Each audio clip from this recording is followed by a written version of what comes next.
राधे राधे दोस्तों, आज की वीडियो में हम बृहस्पतिवार व्रत की कथा सुनेंगे। कथा प्रारंभ। श्री गणेशाय नमः। एक समय की बात है कि भारतवर्ष में एक राजा राज्य करता था। वह बड़ा ही प्रतापी और दानी था। वह नित्य प्रति मंदिर में दर्शन करने जाता था। वह ब्राह्मण और गुरु की सेवा किया करता था।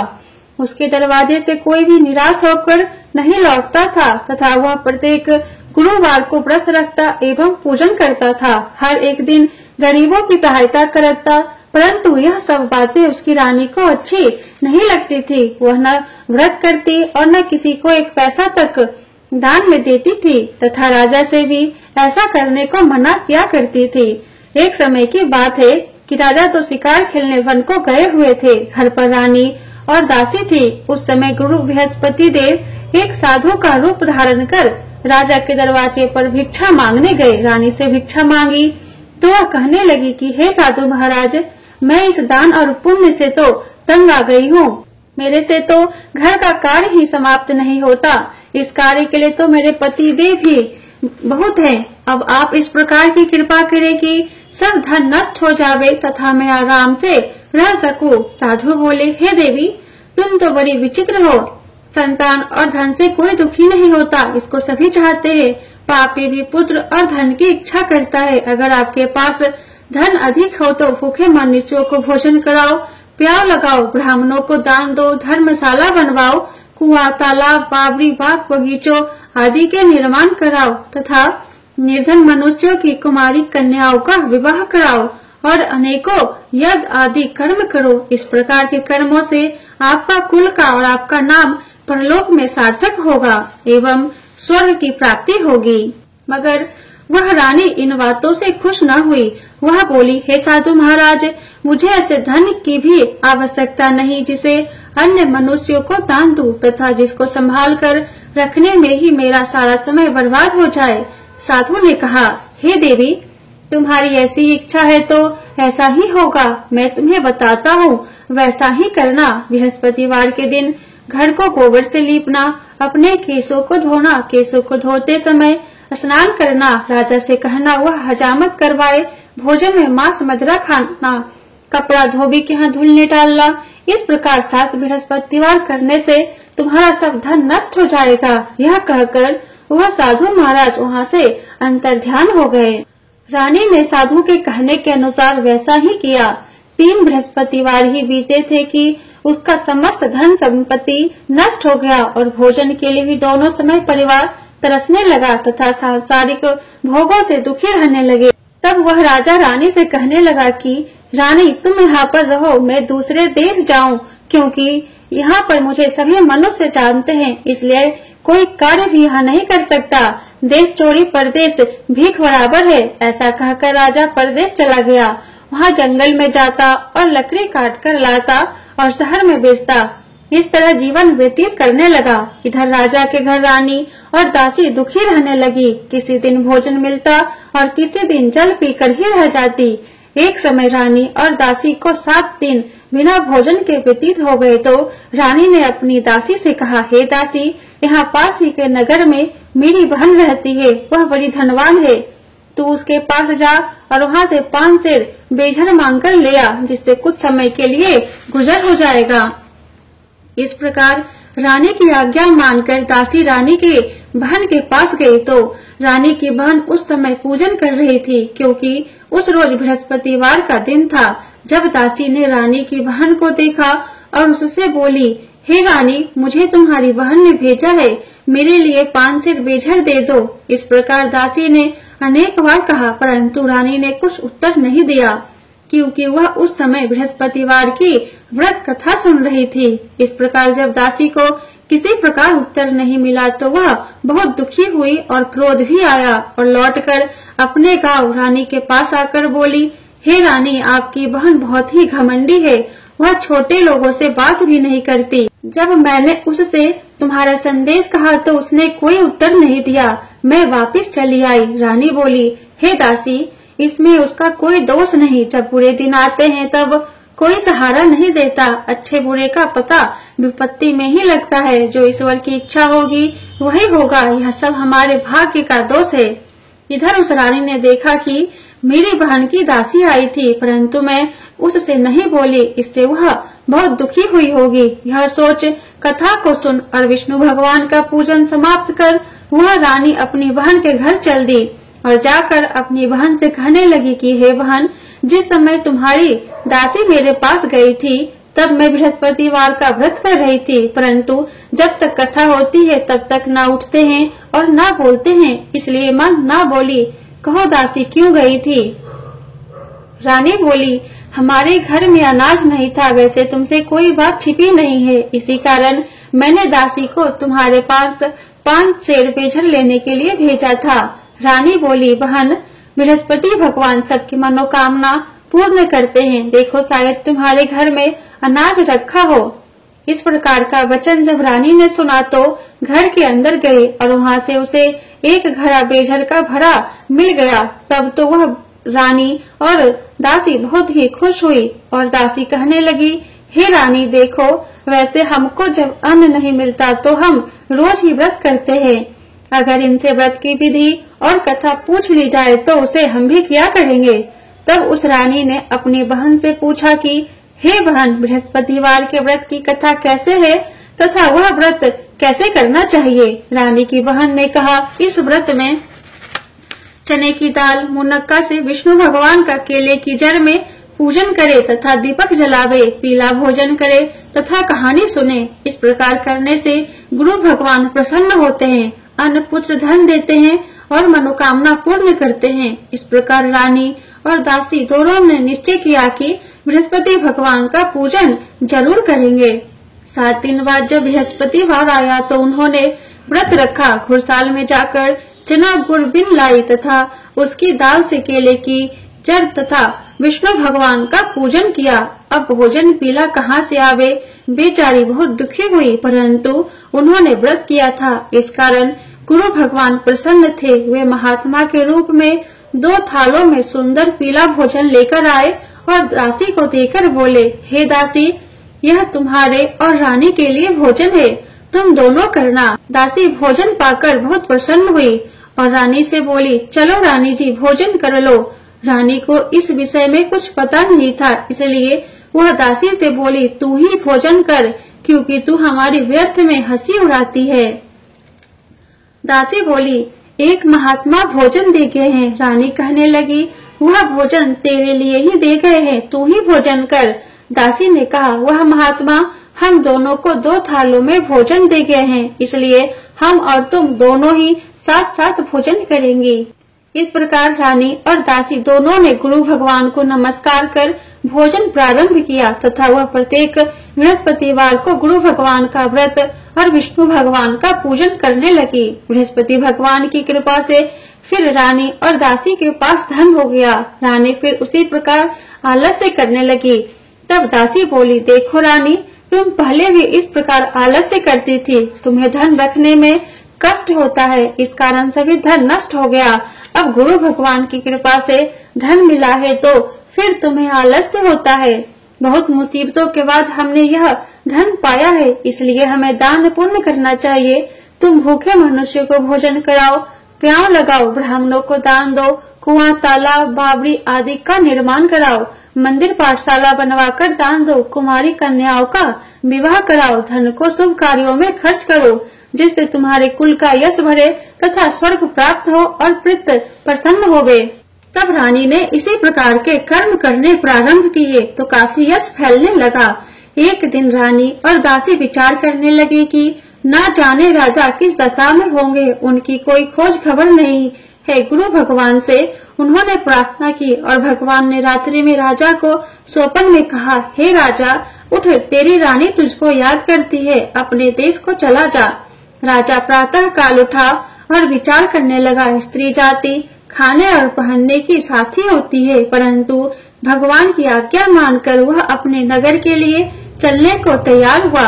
इससे पूर्व जब राजा परदेश चला गया था तो परदेश में दुखी रहने लगा। प्रतिदिन जंगल में से लकड़ी बीनकर लाता और उन्हें शहर में बेचकर अपने दुखी जीवन को बहुत कठिनता से व्यतीत करता था। एक दिन राजा दुखी हो अपनी पुरानी बातों को याद करके रोने लगा। तब उस जंगल में बृहस्पति देव एक साधु का रूप धारण कर आए और राजा के पास आकर बोले, हे लकड़हारे, तुम इस सुनसान जंगल में किस चिंता में बैठे हो? मुझको बतलाओ। यह सुन राजा के नेत्रों में आंसू भर आए और साधु की वंदना कर बोला, हे प्रभु, आप सब कुछ जानने वाले हो। इतना कहकर साधु को अपनी संपूर्ण कहानी सुना दी। महात्मा दयालु होते हैं। वे राजा से बोले, हे राजा, तुम्हारी स्त्री ने बृहस्पति देव का अपराध किया था, जिस कारण तुम्हारी यह दशा हुई। अब तुम किसी प्रकार की चिंता मत करो, भगवान तुम्हें पहले से अधिक धन देगा। देखो, तुम्हारी स्त्री ने बृहस्पतिवार का व्रत प्रारंभ कर दिया है और तुम मेरा कहा मानकर बृहस्पतिवार का व्रत करके चने की दाल, गुड़ और जल को लोटे में डाल कर केले का पूजन करो। फिर कथा कहो अथवा सुनो, भगवान तुम्हारी सब मनोकामनाओं को पूर्ण करेंगे। साधु को प्रसन्न देखकर राजा बोला, हे प्रभु, मुझे लकड़ी बेचकर इतना पैसा नहीं मिलता जिससे भोजन करने के उपरांत कुछ बचा सकूं। मैंने रात्रि में अपनी रानी को व्याकुल देखा है। मेरे पास कुछ भी नहीं है जिससे उसकी खबर मंगवा सकूं। फिर मैं कौन सी कहानी कहूँ? मुझको तो कुछ भी मालूम नहीं है। साधु ने कहा, हे राजा, तुम किसी बात की चिंता मत करो। बृहस्पतिवार के दिन तुम रोजाना की तरह लकड़ियाँ लेकर शहर को जाओ। तुमको रोज से दुगना धन प्राप्त होगा, जिससे तुम भली भांति भोजन कर लोगे तथा बृहस्पति देव की पूजा का सामान भी आ जाएगा। बृहस्पतिवार की कहानी इस प्रकार से है। प्राचीन काल में एक ब्राह्मण था। वह बहुत ही निर्धन था। उसके कोई भी संतान नहीं थी। उसकी स्त्री बहुत मालिनता के साथ रहती थी। वह न स्नान करती, न किसी देवता का पूजन करती। प्रातः काल उठते ही सर्वप्रथम भोजन करती, बाद में कोई अन्य कार्य करती थी। इससे ब्राह्मण देवता बहुत दुखी थे। बेचारे बहुत कुछ कहते, किंतु उसका कोई परिणाम न निकला। भगवान की कृपा से ब्राह्मण की स्त्री के कन्या रूपी रत्न पैदा हुआ और वह कन्या अपने पिता के घर में बड़ी होने लगी। वह बालिका प्रातः स्नान करके विष्णु भगवान का जप करने लगी, बृहस्पतिवार का व्रत करने लगी। अपने पूजा पाठ को समाप्त करके स्कूल जाती तो अपनी मुट्ठी में जौ भर कर ले जाती और पाठशाला जाने के मार्ग में डालती जाती। वही जौ स्वर्ण की हो जाते तो लौटते समय उनको बिन कर घर ले आती थी। एक दिन वह बालिका सूप में उन सोने को जौ को फटक कर साफ कर रही थी। तभी उसकी माँ ने देख लिया और कहा, हे बेटी, सोने को जौ को फटकने के लिए सोने का सूप होना चाहिए। दूसरे दिन गुरुवार था। इस कन्या ने व्रत रखा और बृहस्पति देव से प्रार्थना करके कहा, हे प्रभु, मैंने आपकी पूजा सच्चे मन से की हो तो मेरे लिए सोने का सूप दे दो। बृहस्पति देव ने उसकी प्रार्थना स्वीकार कर ली। रोजाना की तरह वह कन्या जौ फैलाती हुई जाने लगी। जब लौटकर जौ बिन रही थी तो बृहस्पति देव की कृपा से उसे सोने का सूप मिला। उसे वह घर ले आई और उससे जौ साफ करने लगी, परंतु उसकी माँ का वही ढंग रहा। एक दिन की बात है कि वह कन्या सोने के सूप में जौ साफ कर रही थी। उस समय उस शहर का राजपुत्र वहाँ से होकर निकला। इस कन्या के रूप और कार्य को देखकर मोहित हो गया तथा घर आकर भोजन तथा जल त्याग कर उदास होकर लेट गया। राजा को जब इस बात का पता चला तो अपने प्रधानमंत्रियों के साथ अपने पुत्र के पास गए और बोले, हे बेटा, तुम्हें किस बात का कष्ट है? किसी ने अपमान किया अथवा कोई और कारण है सो कहो, मैं वही कार्य करूँगा जिससे तुम्हें प्रसन्नता हो। अपने पिता की राजकुमार ने बातें सुनी तो वह बोला, मुझे आपकी कृपा से किसी बात का दुख नहीं है। किसी ने मेरा अपमान नहीं किया है, परंतु मैं उस लड़की के साथ विवाह करना चाहता हूँ जो सोने के सूप में जो साफ कर रही थी। यह सुन राजा आश्चर्य में पड़ गया और बोला, हे बेटा, इस तरह की कन्या का पता तुम ही लगाओ, मैं उसके साथ तुम्हारा विवाह अवश्य ही करवा दूंगा। राजकुमार ने उस लड़की के घर का पता बतलाया। तब मंत्री उस लड़की के घर गए और ब्राह्मण देवता को सभी हाल बतलाया। ब्राह्मण देवता राजकुमार के साथ अपनी कन्या का विवाह करने के लिए तैयार हो गए तथा विधि विधान के अनुसार ब्राह्मण की कन्या का विवाह राजकुमार के साथ संपन्न हो गया। कन्या के घर से जाते ही पहले की भांति उस ब्राह्मण देवता के घर में गरीबी का निवास हो गया। अब भोजन के लिए भी अन्न बड़ी मुश्किल से मिलता था। एक दिन दुखी होकर ब्राह्मण देवता अपनी पुत्री के पास गए। बेटी ने पिता की दुखी अवस्था को देखा और अपनी माँ का हाल पूछा। तब ब्राह्मण ने सभी हाल कहा। कन्या ने बहुत सा धन देकर अपने पिता को विदा कर दिया। इस तरह ब्राह्मण का कुछ समय सुख पूर्वक व्यतीत हुआ। कुछ दिन बाद फिर वही हाल हो गया। ब्राह्मण फिर अपनी कन्या के यहाँ गया और सभी हाल कहा तो लड़की बोली, हे पिताजी, आप माता जी को यहाँ ले आओ, मैं उन्हें वह विधि बता दूंगी जिससे गरीबी दूर हो जाए। वह ब्राह्मण देवता अपनी स्त्री को साथ लेकर पहुँचे तो पुत्री अपनी माँ को समझाने लगी, हे माँ, तुम प्रातः काल उठकर प्रथम स्नान आदि करके विष्णु भगवान का पूजन करो तो सब दरिद्रता दूर हो जाएगी। परंतु उसकी माँ ने एक भी बात नहीं मानी और प्रातः काल उठकर अपनी पुत्री के बच्चों का जूठन खा लेती थी। एक दिन उसकी पुत्री को बहुत गुस्सा आया और एक रात एक कोठरी से सभी सामान निकाल दिया और अपनी माँ को उसमें बंद कर दिया। प्रातः काल उसमें से उसे निकाला तथा स्नान आदि करा के पूजा पाठ करवाया तो उसकी माँ की बुद्धि ठीक हो गई और फिर प्रत्येक बृहस्पतिवार को व्रत रखने लगी। इस व्रत के प्रभाव से उसकी माँ भी बहुत ही धनवान तथा पुत्रवती हो गई और बृहस्पति देव जी के प्रभाव से स्वर्ग को प्राप्त हुई तथा वह ब्राह्मण भी सुख पूर्वक इस लोक के सुख भोग कर स्वर्ग को प्राप्त हुए। इस तरह कहानी कहकर साधु देवता वहाँ से लोप हो गए। धीरे धीरे समय व्यतीत होने पर फिर बृहस्पतिवार का दिन आया। राजा जंगल से लकड़ी काटकर किसी शहर में बेचने गया।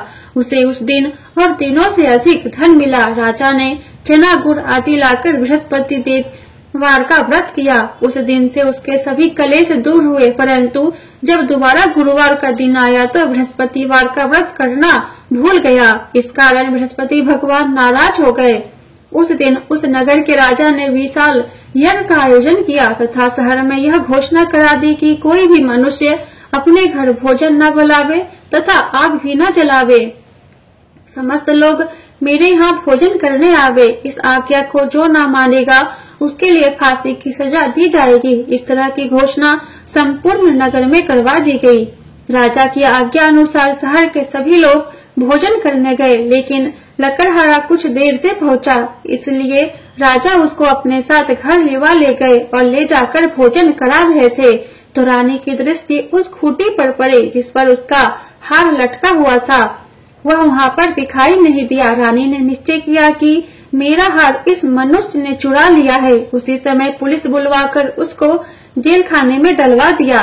तब राजा जेल खाने में गया तो बहुत दुखी होकर विचार करने लगा कि न जाने कौन से पूर्व जन्म के कर्म से मेरे लिए यह दुख प्राप्त हुआ है और उसी साधु को याद करने लगा जो कि जंगल में मिला था। उसी समय तत्काल बृहस्पति देव साधु के रूप में प्रकट हो गए और उसकी दशा को देखकर कहने लगे, अरे मूर्ख, तूने बृहस्पति देवता की कथा नहीं कही, इसी कारण तुम्हें दुख प्राप्त हुआ है। अब चिंता मत कर।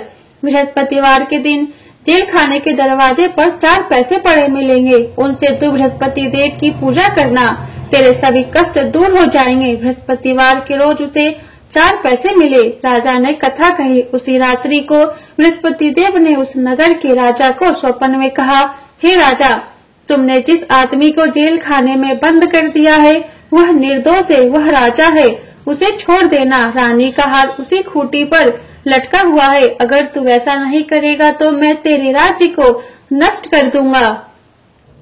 इस तरह की रात्रि स्वप्न देख राजा प्रातः काल उठा और खूंटी पर हार टंगा देखकर लकड़हारे को बुलवाकर क्षमा मांगी तथा राजा के योग्य सुंदर वस्त्र आभूषण देकर विदा किया। गुरुदेव की आज्ञा अनुसार राजा अपने नगर को चल दिया। राजा जब नगर के निकट पहुंचा तो उसे बड़ा ही आश्चर्य हुआ। नगर में पहले से अधिक बाग, तालाब और कुएं तथा बहुत सी धर्मशालाएं, मंदिर आदि बने हुए थे।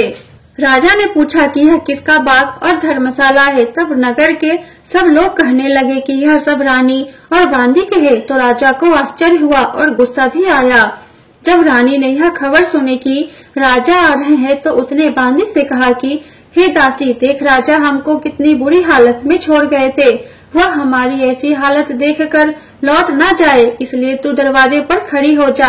आज्ञा अनुसार दासी दरवाजे पर खड़ी हो गई और राजा आए तो उन्हें अपने साथ ले आई। तब राजा ने क्रोध करके अपनी तलवार निकाली और पूछने लगा, यह बताओ कि यह धन तुम्हें कैसे प्राप्त हुआ है।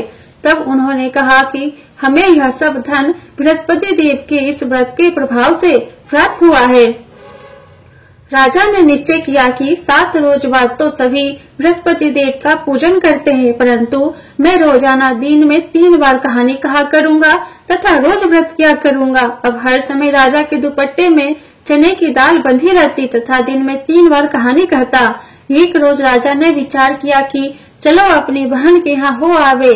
इस तरह निश्चय कर राजा घोड़े पर सवार हो अपनी बहन के घर जाने लगा। मार्ग में उसने देखा कि कुछ आदमी एक मुर्दे को लिए जा रहे हैं। उन्हें रोककर राजा कहने लगा, अरे भाइयों, मुझसे बृहस्पति देव की कहानी सुन लो। वे बोले, लो हमारा तो आदमी मर गया है, इसको अपनी कथा भी पढ़ी है। परंतु कुछ आदमी बोले, अच्छा कहो, हम तुम्हारी कथा भी सुनेंगे। राजा ने दाल निकाली और कथा कहने लगा। जब कथा आधी हुई थी कि मुर्दा हिलने लगा और जब कथा समाप्त हो गई तो राम राम कहकर वह मनुष्य खड़ा हो गया। आगे मार्ग में उसे एक किसान खेत में हल चलाता मिला। राजा ने उसे देखा और उससे बोला, अरे भैया, तुम मुझसे बृहस्पतिवार की कथा सुन लो। किसान बोला, जब तक मैं तेरी कथा सुनूंगा तब तक 4 हरैया जोत लूंगा, जा अपनी कथा किसी और को सुनाना। इस तरह राजा आगे चलने लगा। राजा के हटते ही बैल पछाड़ खाकर गिर गए तथा उसके पेट में बहुत जोर से दर्द होने लगा। उस समय उसकी माँ रोटी लेकर आई। उसने जब यह देखा तो अपने पुत्र से सब हाल पूछा और बेटे ने सभी हाल कह दिया।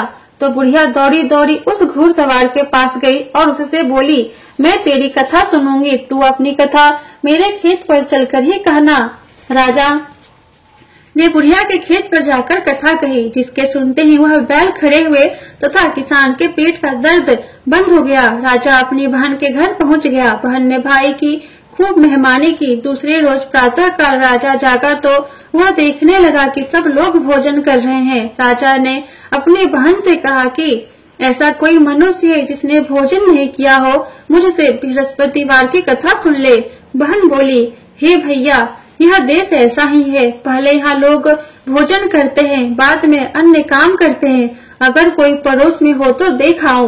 वह ऐसा कहकर देखने चली गई, परंतु उसे कोई भी ऐसा व्यक्ति नहीं मिला जिसने भोजन न किया हो। अतः वह एक कुम्हार के घर गई जिसका लड़का बीमार था। उसे मालूम हुआ कि उनके यहाँ 3 रोज से किसी ने भोजन नहीं किया है। रानी ने अपने भाई की कथा सुनने के लिए कुम्हार से कहा। वह तैयार हो गया।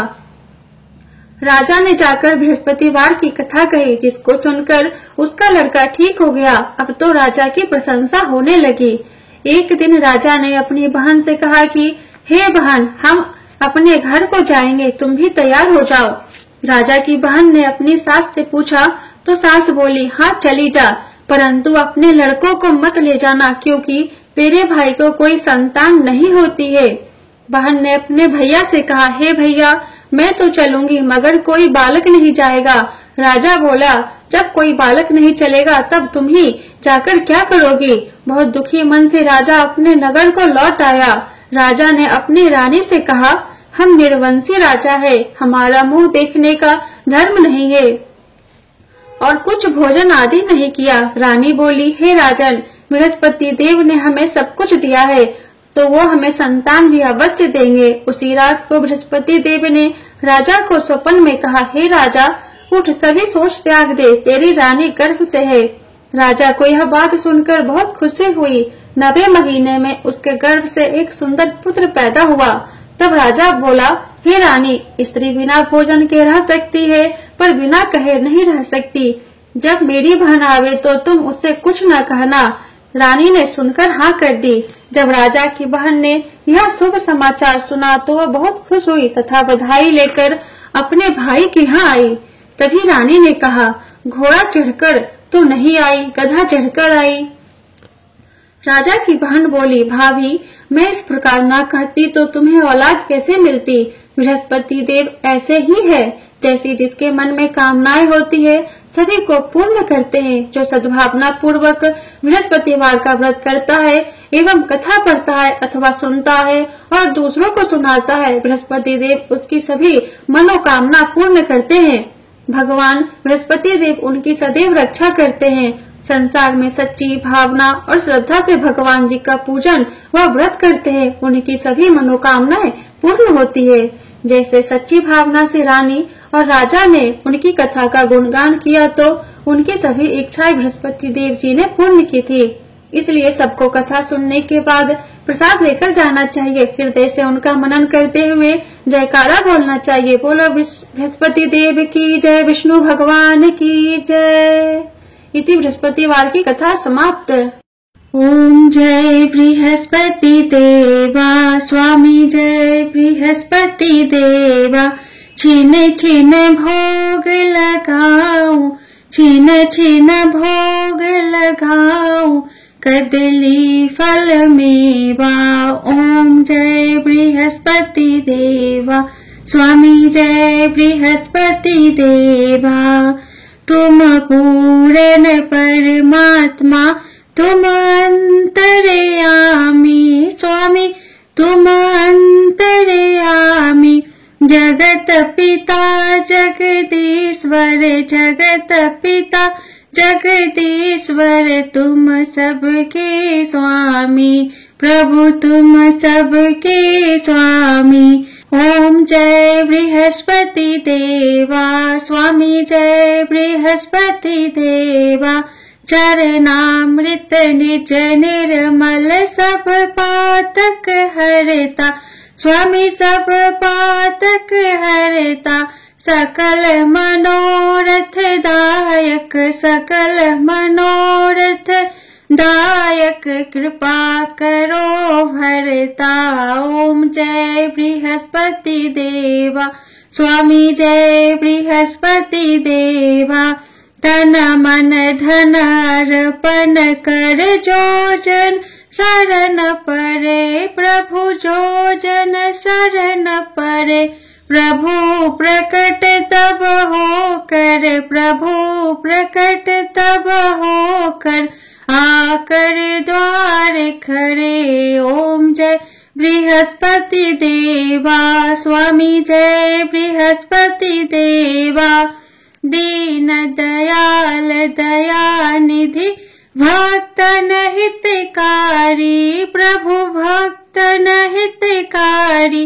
पाप दोष सब हरता, पाप दोष सब हरता, भव बंधन हारी। ओम जय बृहस्पति देवा, स्वामी जय बृहस्पति देवा। सकल मनोरथ दायक, सब संशय हारी, प्रभु सब संशय हारी। विषय विकार मिटाओ, विषय विकार मिटाओ, संतन सुखकारी। ओम जय बृहस्पति देवा, स्वामी जय बृहस्पति देवा।